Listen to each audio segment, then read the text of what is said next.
Aí eu pensei comigo, eu falei, pô, eu lutei tantos anos para chegar a isso, e hoje lutei tanto, vai ter que dar e vai ter que chegar em primeiro, porque... E aí, pessoal, tudo bem com vocês? Vai ter que dar, vai ter que chegar em primeiro. Este ano fez 30 anos que nós ouvimos essa frase após um grande prêmio do Brasil na história da Fórmula 1. E é a história desse grande prêmio aí que nós vamos trazer aqui hoje.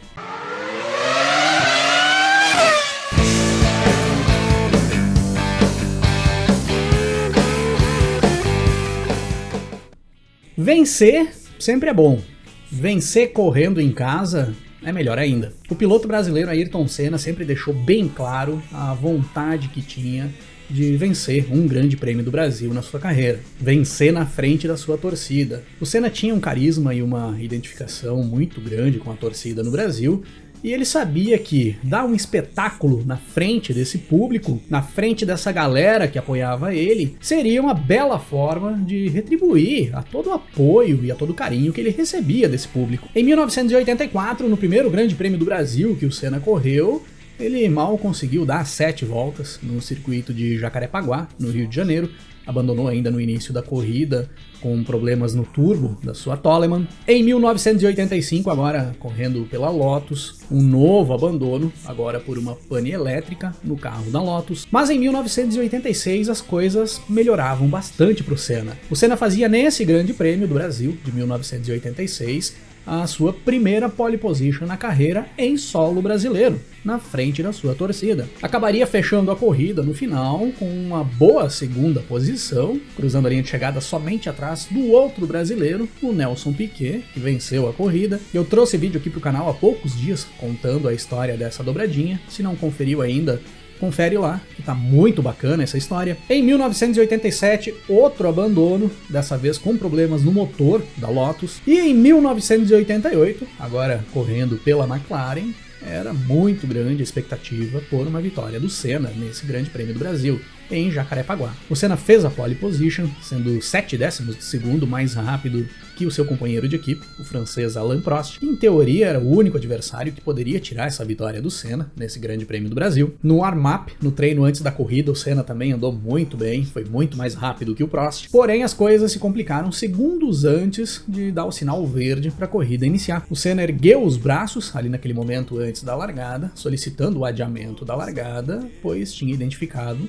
um problema no câmbio da sua McLaren. A largada foi interrompida, o Senna correu para os boxes, pegou o carro reserva, acabou largando do pit lane mesmo, saindo do final do pelotão, deu um show na pista no decorrer das primeiras voltas, fazendo muitas ultrapassagens, e ultrapassagens muito boas, ultrapassagens espetaculares. Chegou a estar na segunda posição, somente atrás do Alain Prost, que liderava a corrida disparado na frente, mas foi desclassificado pelos comissários da prova, recebeu bandeira preta já com mais de 30 voltas percorridas, segundo os comissários, porque o Senna não obedeceu ao procedimento de largada. E aquela troca de carro feita pouco antes de a corrida iniciar não estava de acordo com o regulamento. Em 1989, mais uma pole position do Senna do Brasil e mais uma grande possibilidade de vitória em Jacarepaguá. Possibilidade que acabou ainda na primeira curva do circuito com uma batida com o Gerhard Berger, que tentava forçar uma ultrapassagem em cima do Senna logo na primeira curva. Em 1990, agora com o Grande Prêmio do Brasil saindo do Rio de Janeiro e indo para São Paulo, para o circuito de Interlagos, mais uma pole do Senna no Brasil. Ele já era o recordista de poles em grandes prêmios do Brasil ali naquele momento. Uma largada muito boa do Senna, um bom ritmo de corrida e a vitória praticamente certa. Vitória embaixo do braço, já após 40 voltas de corrida. E aí mais uma vez as coisas se complicavam por uma batida na pista. O Senna acabou sendo fechado pelo Satoru Nakajima quando tentava uma ultrapassagem em cima do japonês, que era retardatário. Teve a asa dianteira da sua McLaren avariada, precisou parar para fazer a troca da asa, perdeu muito tempo, acabou caindo para a terceira posição e mais uma vitória caía no colo do francês Alain Prost em grandes prêmios do Brasil. Parecia que quanto mais crescia a vontade e o ímpeto do Senna na busca por essa vitória no Brasil, por essa vitória na frente da sua torcida, mais as coisas se complicavam para o brasileiro. Mas a partir daí ficava muito claro na expressão do Senna de que não poderia passar do Grande Prêmio do Brasil de 1991. A vitória tinha que vir ali, tinha que dar um jeito de ganhar. O Grande Prêmio do Brasil de 1991 era a segunda prova daquela temporada. O Senna já tinha vencido a prova de abertura do ano, o Grande Prêmio dos Estados Unidos, em Phoenix, e mais uma vez vinha forte para um Grande Prêmio no Brasil. Este com data marcada para o dia 24 de março de 1991, no circuito de Interlagos, São Paulo. Para aquela temporada de 1991, além do seu principal rival ali naqueles anos, o francês Alain Prost, que continuava na Ferrari, o Senna já passava a ter que batalhar também contra os fortes carros da Williams, que apresentavam uma evolução muito grande ali naquele início de temporada. Nigel Mansell e Riccardo Patrese vinham andando muito com as Williams desde a primeira prova em Phoenix, mas nenhum desses adversários conseguiu impedir o Senna de fazer mais uma pole position no Brasil. Era Senna mais uma vez na primeira posição no grid de largada, seguido pelas duas Williams, com o Patrese em segundo e o Mansell em terceiro. O Gerhard Berger, companheiro do Senna na McLaren, ficou na quarta posição. As duas Ferraris fizeram a terceira fila, com o Jean Alesi em quinto e o Alain Prost em sexto. Nelson Piquet com a Benetton e o Maurício Gugelmin com a Leyton House fecharam a quarta fila da corrida, na sétima e oitava posição. E o Roberto Pupo Moreno, um outro brasileiro que estava neste Grande Prêmio do Brasil de 91, classificou para largar na 14ª posição. O Moreno, que corria pela Benetton ali naquela temporada, era o companheiro de equipe do Nelson Piquet. Tempo muito instável em São Paulo naquele domingo, de 24 de março de 91. Já havia chovido antes da prova e muitas nuvens de chuva circulavam o autódromo de Interlagos ali naqueles momentos que antecediam a largada. E é dessa forma que nós temos a largada para 71 voltas do Grande Prêmio do Brasil de 1991. Senna larga muito bem e mantém a primeira posição. Mansell também larga bem e passa o Patrese, assumindo o segundo posto logo no início da corrida. Jean Alesi também fez uma boa largada e pulou para a quarta posição. E o Nelson Piquet também subiu uma posição e foi para sexto colocado com a sua Benetton. Já impressionava nesse início de prova o desempenho que as Williams tinham na pista.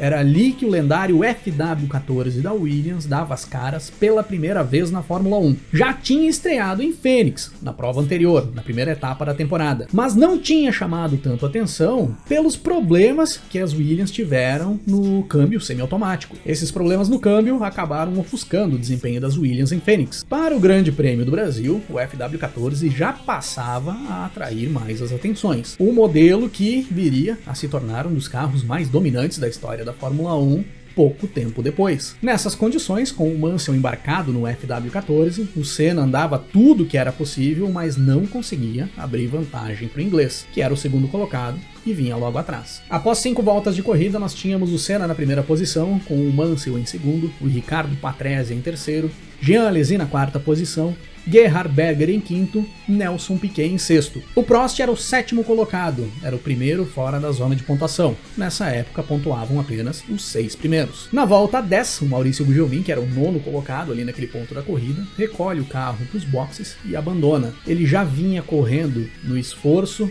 porque no warm-up, no treino da manhã, o extintor de incêndio do carro do Maurício Gugelmin, da Leyton House, explodiu dentro do cockpit e o Gugelmin sofreu várias queimaduras. Tentou correr no sacrifício, mas não suportou mais do que 10 voltas. A partir da volta 15 da corrida, o Mansell parte de vez para cima do Senna. Se aproxima muito, baixando a diferença para menos de 1 segundo e se mantendo por várias voltas muito próximo do Senna. A McLaren do Senna balançava bastante na pista, era muito mais instável do que a Williams do Mansell, que andava lisinha e muito rápida, e os dois vão brigando na pista por várias voltas, utilizando as ultrapassagens sobre os retardatários para ganhar vantagem um sobre o outro. É nessa mesma fase da corrida que o Alain Prost para e faz a sua troca de pneus.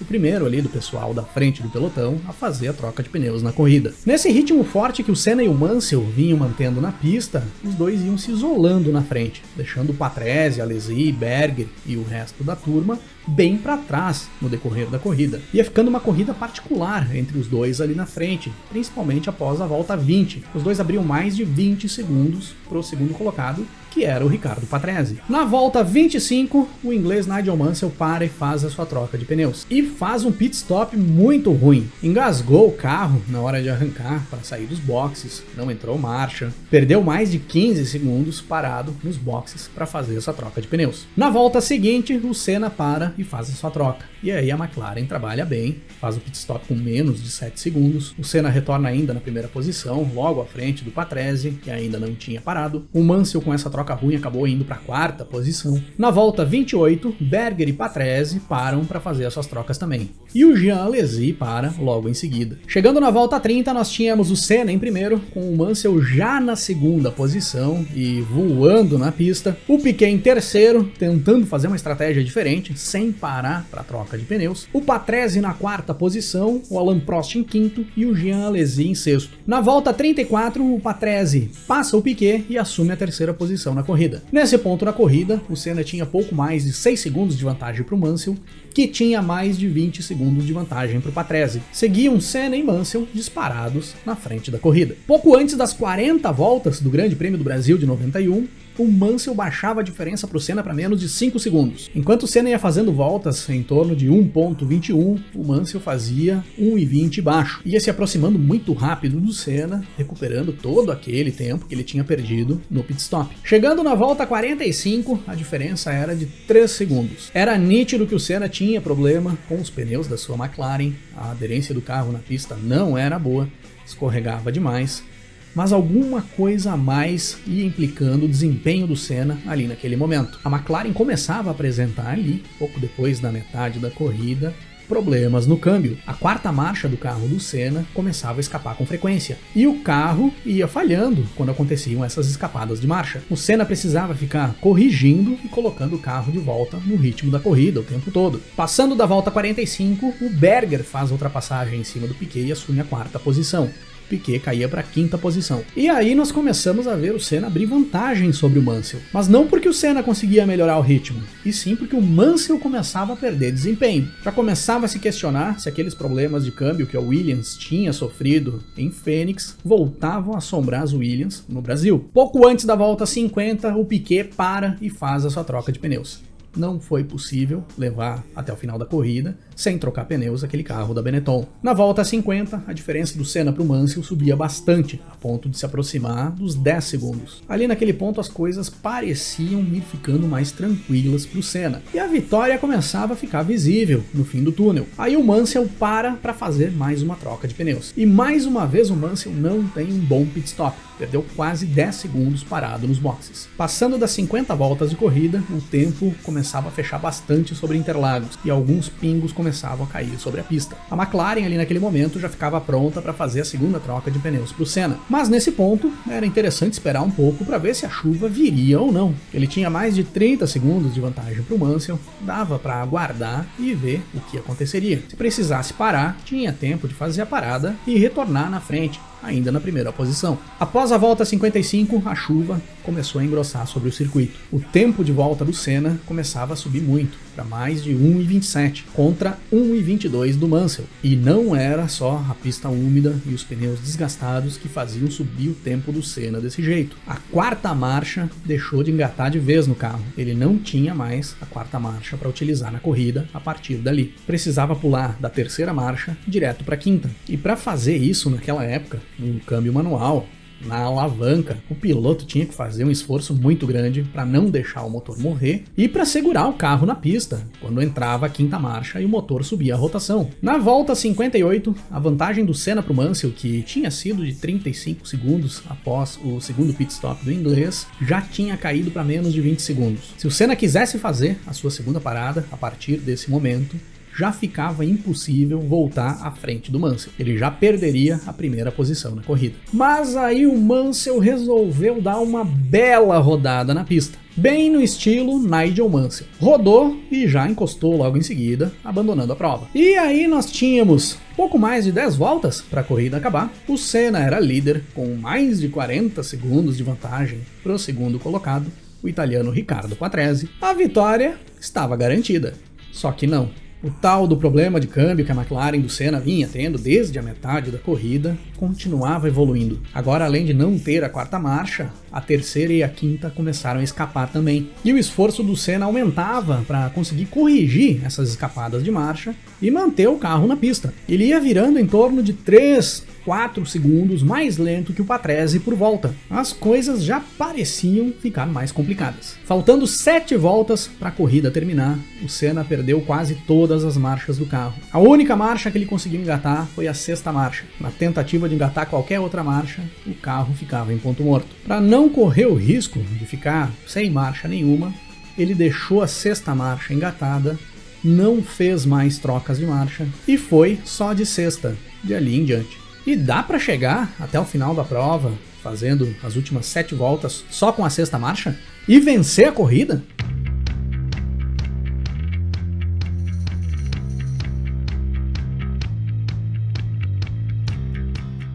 Daqueles mais de 40 segundos de vantagem que o Senna tinha para o Patrese, quando faltavam menos de 10 voltas para o final da prova, ao chegarmos a 4 voltas para o final, era pouco mais de 5 segundos essa vantagem. Nessa levada, o Patrese passaria o Senna nas últimas 2 voltas, e passaria com facilidade. E aí chega um elemento que o Senna sabia usar bem para levar vantagem na pista: a chuva. Essa chuva, que acabou caindo sobre Interlagos nas últimas 2 voltas, para dar uma atrasada no Patrese, a melhora no tempo de volta que o Senna conseguiu ter nessas últimas voltas, que não se sabe de onde ele tirou. O Patrese vinha fazendo 1,23, 1,24, e o Senna conseguia fazer 1,25, às vezes até 1,24, o mesmo tempo do Patrese, só com a 6ª marcha engatada no carro. E principalmente a vontade de vencer no Brasil, custe o que custar. Todos esses elementos levaram o Senna a cruzar a linha de chegada na primeira posição, completando as 71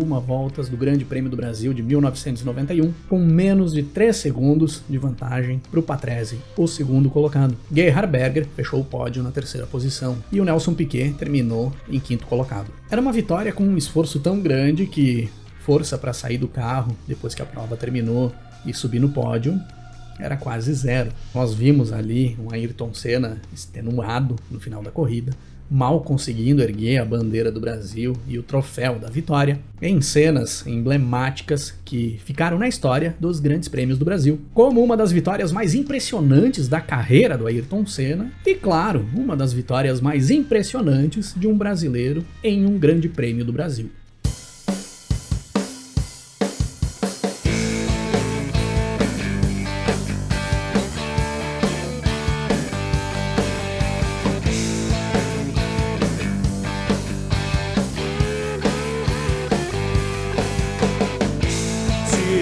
Conduzindo a sua história.